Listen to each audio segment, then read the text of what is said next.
So now we are ready to prove our theorem. So the idea would be the following. We can solve logarithmic equations, but only if there is just one logarithm in the equation. What if we have more than one? Can we somehow combine, consolidate them?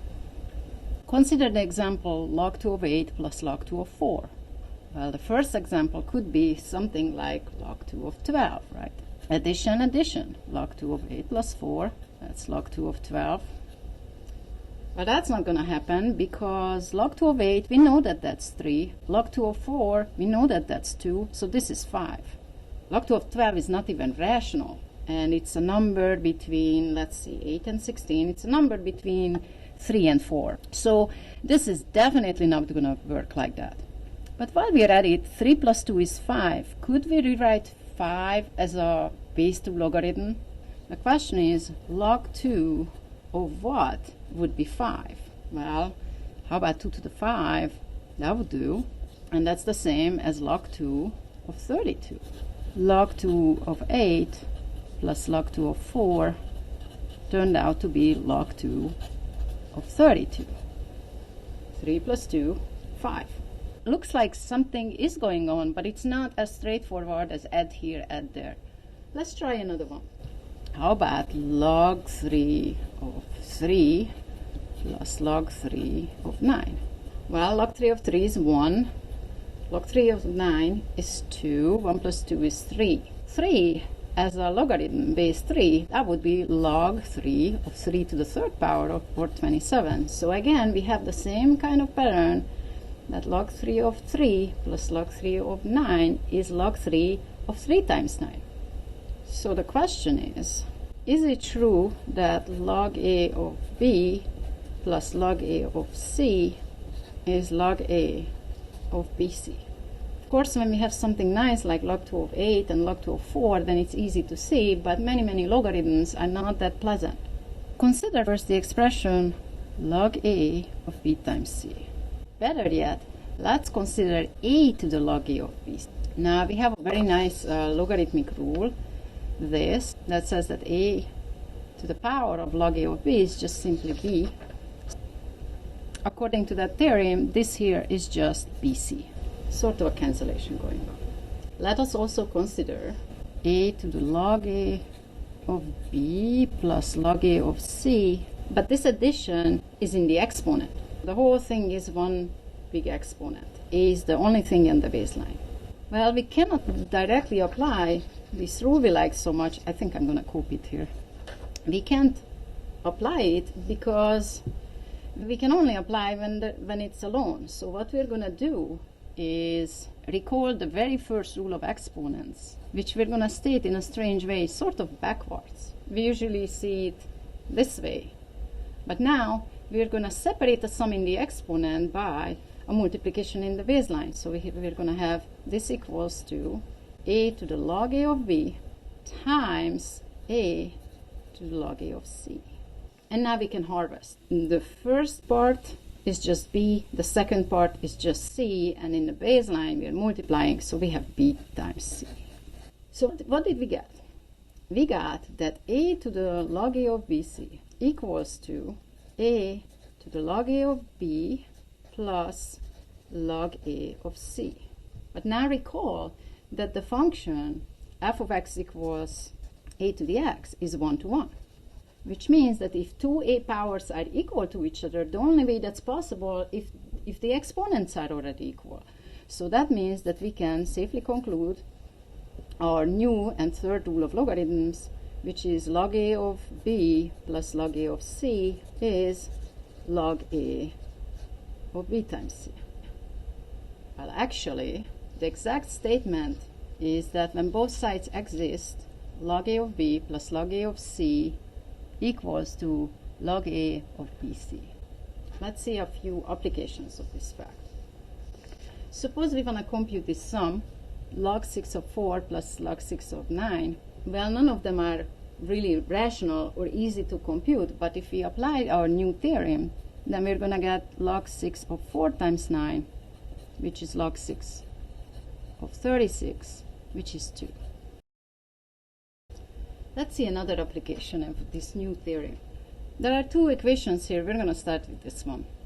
So solve the equation log 2 of x squared minus 1 is 3.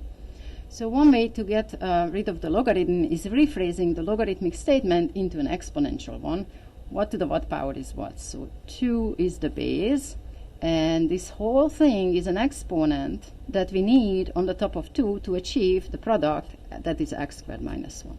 If you're not sure how to sort this out, just write down our first one. Log 2 of 8 is 3, because 2 to the third power is 8, and then sort out analogously who goes where.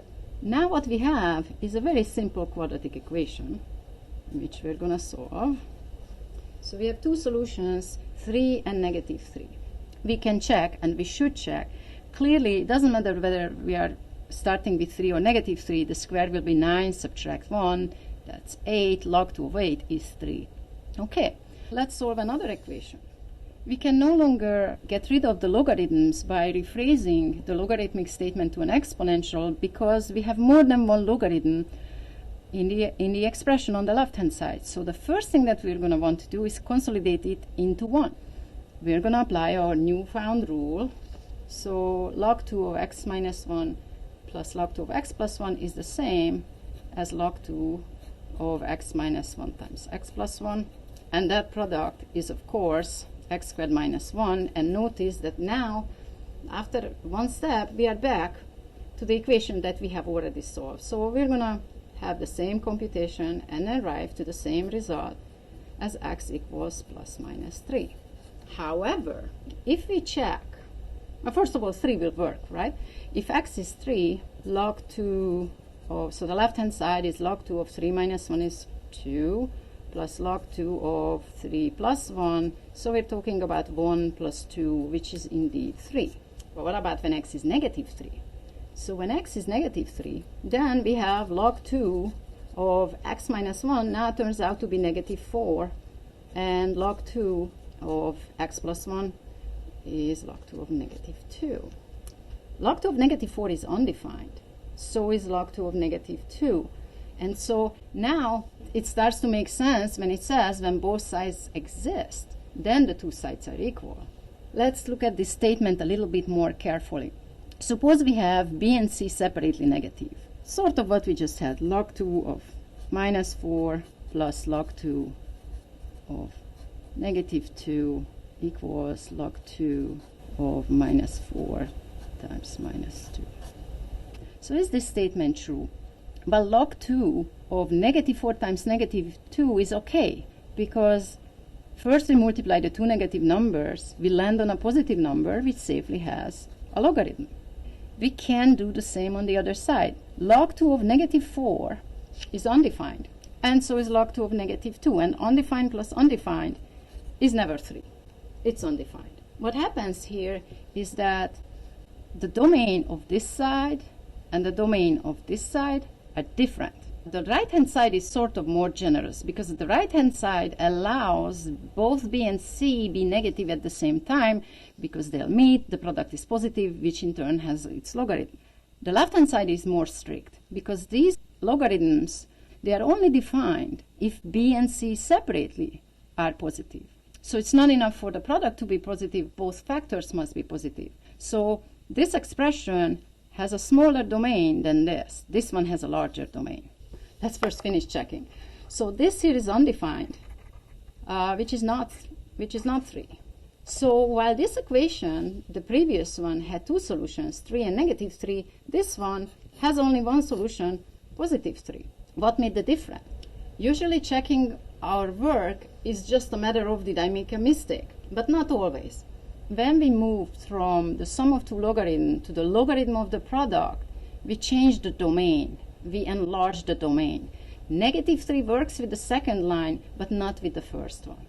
And because we enlarged the domain, going from the first line to the second line is not an equivalent step. The solution set grew. The second line has more solutions than the first one.